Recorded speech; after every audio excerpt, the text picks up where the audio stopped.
Welcome everybody to my newest Let's Play, the Final Fantasy Legend 2. I've already played this game with a balanced party, and the link to that playthrough is in the playthrough description. But I'm going to be going through this 2 more times, not one right after another, but I'll be playing with the parties that are not recommended in the instruction manual. The instruction manual recommends that you don't try 2 parties. They are the 4 monster and the 4 robot party. So this Let's Play will be with the 4 monster party. So, monsters have a disadvantage of they only get powerful by eating monster meat. And normally it can only be as powerful as the monsters in the world that they're in. Sometimes there's boss monsters that drop advanced meat from other worlds. But for the most part, you're roaming around fighting monsters that basically have the same stats, same ability and skills as you. So it can make it a little bit tougher. The only advantage is you get to choose what your monsters do, where the game monsters, they follow an AI script. They won't necessarily always use their best abilities, but it can still be a little bit of a challenge, but a challenge is fun. So we have 4 monsters in this party. We start off here with Bentley, and after we talk with our father here, and a few years passed, we decided to go looking for our father, and we're going to take 3 of our companions with us. And Bentley's going to take 2 more rats with him, Pippin and Mycroft, and then Flapjack the hamster. However, even though there's 3 rats and 1 hamster, they'll all be starting out as dragons. And we want to start out as dragons because monsters, each family tends to have like 3, has 3 like levels to it. There's like A monster, B monster, C monster. C is usually always the best. And dragons in their family are the C monsters, so you can start with an A monster like the imp, a B monster the slime, or the C monster. Depending on your monster level, the monster family, the monster class, depending on the type of meat you eat, determines what you choose. But normally, the higher the class, you want to eat better class meat. It's a really complicated formula, but basically starting off with the dragons starts off the best monsters, and by eating specific meat, we'll make sure that we have like the best monsters going forward. So this is here we're talking with our teacher, Mr. S, and he basically tells us that our father is a hero, and he's protecting this thing called magi, which are relics of the ancient gods. 77 of them put together a statue. And of course, if the statue is put together, just think it's kind of like a Dragon Balls or something like that. Like, you get a bunch of power. And so to prevent people from using that power, the Magi are split up and scattered all over the world. And our dad apparently was a hero, trying to prevent that from happening, from people gathering those Magi. So, Mr. S told us basically that, hey, if you want to try to find your dad, just go look for Magi. And the Magi that our father gave us is called the Prism, and that tells us how many Magi is in each of the worlds. The Magi in each world basically function as a key to the next world. You can't go to the next world until you collect all the Magi in the current world that you're in, so that's the way the game kind of railroads you and keeps you from going to the final area in the game right away. It keeps you in appropriate areas. So we'll get into a little bit more of that finding Magi. First we're going to, like I said, form the rest of our party. We're just going to choose the Baby D, because like I said, they're the class C-type monster. So they tend to be naturally stronger. What makes them really good is, the main thing that makes them the best right now of all the monsters is they have an ability called Flame. And Flame hits every single monster on the screen. You'll notice when we get into a fight, we get into a fight with monsters. There's up to 3 groups of monsters, and each of those groups can contain a certain amount of monsters. The flame ability is good because it hits all groups and hits all monsters in a group. So, and I'll explain that more when we get to a monster fight, but that won't happen until after we leave the village.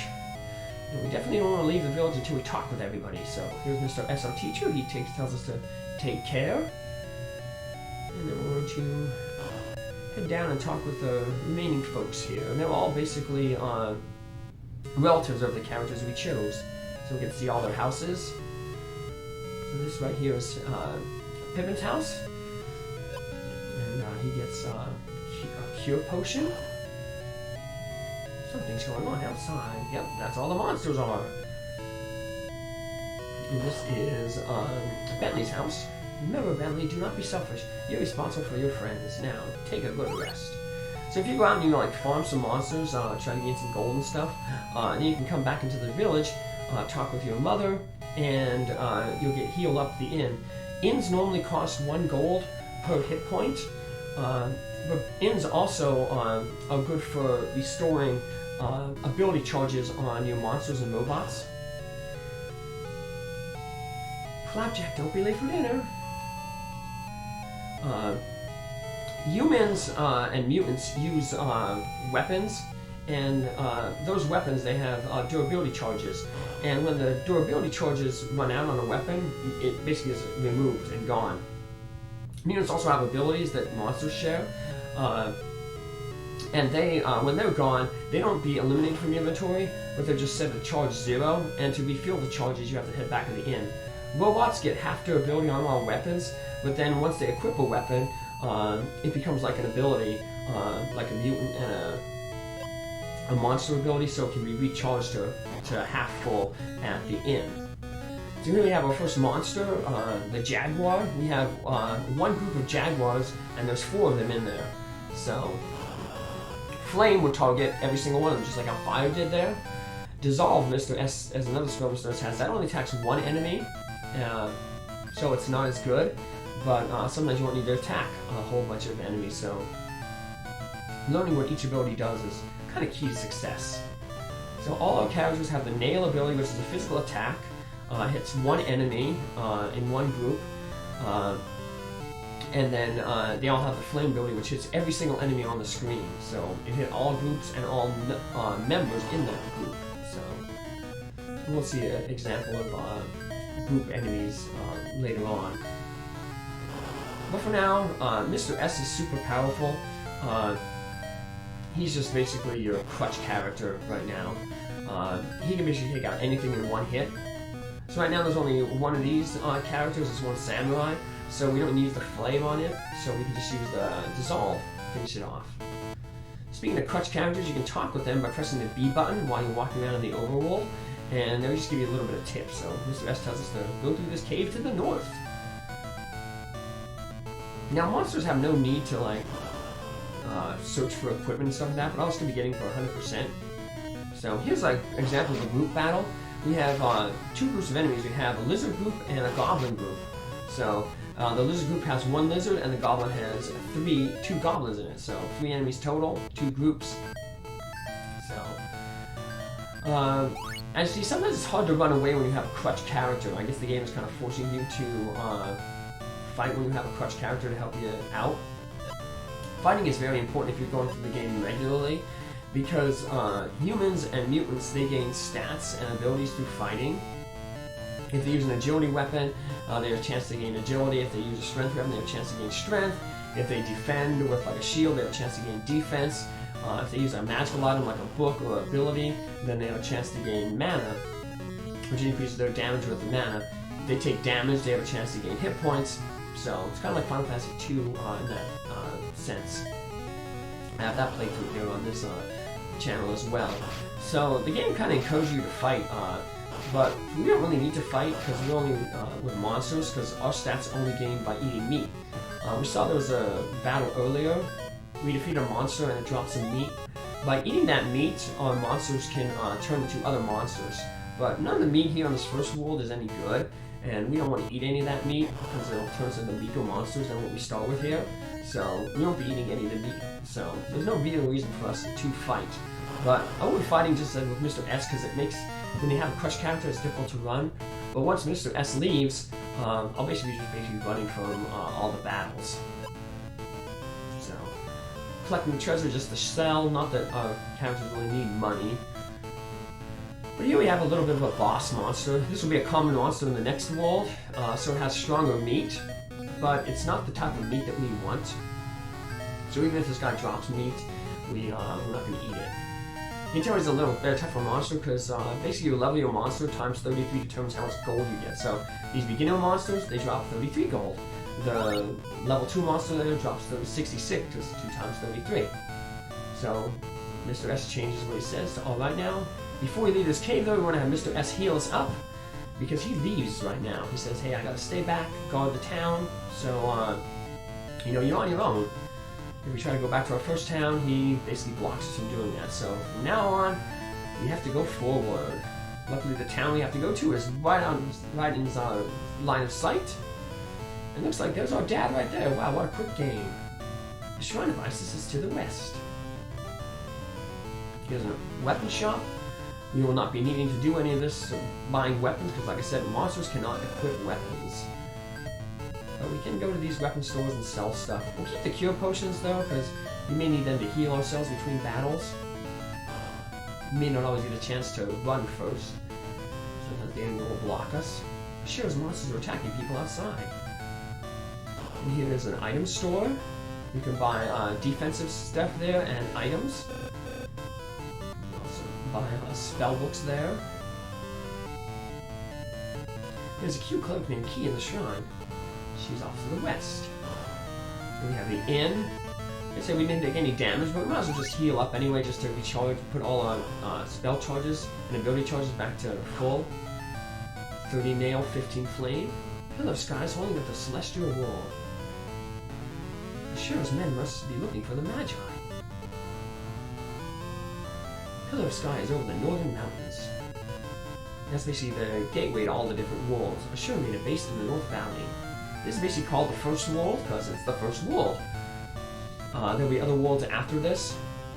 Like I said, you're prevented from going to all the future worlds until you collect all the Magi in the current world that you're in. Dad? Oops, mistake. Who are you? By the way, Magi might be left in the relics of ancient gods. Do you happen to know where it is? No, we don't. But you know who might know where that is? Maybe that cute key in the shrine to the west. So, let's head over to the west here. Like I said, it'll be a little bit easier now to run that we don't have a crutch character, so we should be able to run from every single battle. We just run, run, run. Head to the west. Run from everything, because like I said, none of the meat that these enemies drop will give us good transformations. There's a large group there of 3 enemies, 3 groups. Each only had 1. And here's the shrine to the west. Who is Ashura? As long as Key is here, Ashura won't come in. I come here to have Key heal me. So Key is a healer, and Ashura is a bad guy. We don't know much about Ashura, but apparently all the monsters we're attacking are minions of his. And he lives in the next world. I'll heal you. Okay, all done. Do you know anything about Magi? What will you do with him? Be a god? No way. Bentley's father's going after Magi. We're looking for him. And now with the hat on? Do you know where did he go? He dropped in, asked me about Magi, and left. Oh, okay. Thanks. Wait. People say that there are Magi in the relics of the ancient gods. It's 4 to the east and 3 to the south from the big rock in the southern forest.